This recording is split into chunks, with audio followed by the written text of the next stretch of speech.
when we actually see floating trees or other stuff not touch the ground, what happens? Okay, so what? So how do floating trees and rocks happen? How does that? Boy, sometimes, so the way we paint foliage like trees and bushes is that it automatically attaches itself that we painted on. So that could be the landscape that belongs to the tile or the cliff that is saved in the tile.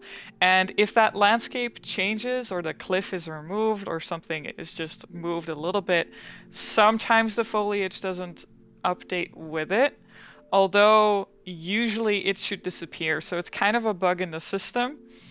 And there is some foliage that is part of like the landscape painting that we do, like the sand and the grass and the gravel and the earth, like all of that that is like on the floor, that is paint, but it also spawns like small foliage. And sometimes when the terrain like has a really harsh angle in it, the foliage extends past the angle Right. because it's like a certain size. So that happens a lot with like the floating pebbles and stuff. Is usually that's what happens. So what about like And there's like nut bushes, right, that are like floating. Is that yeah, is that that's not the painting thing, right? You place those individually, but when you change the landscape, I guess someone forgot to move them. yeah, exactly. Like that is the stuff, the nut bushes and the and all that. That is stuff that doesn't update automatically because it's not actually in the tile. It's in this like invisible overlay across everything where all the gameplay is. Oh, So it's in like usually that exploration level means or something, is it? yeah, yeah, Right. exactly. So I make the landscape and then level design comes in and it places those things. But if I then change the landscape again, then those things are in the wrong spot. So they would have to update them again. And sometimes things get missed. Sometimes, I forget to notify them that I've changed something or we just haven't gotten around to it yet. Or like, oh, we're already gonna change this landscape pretty harshly anyway, or we're gonna like work on this biome again.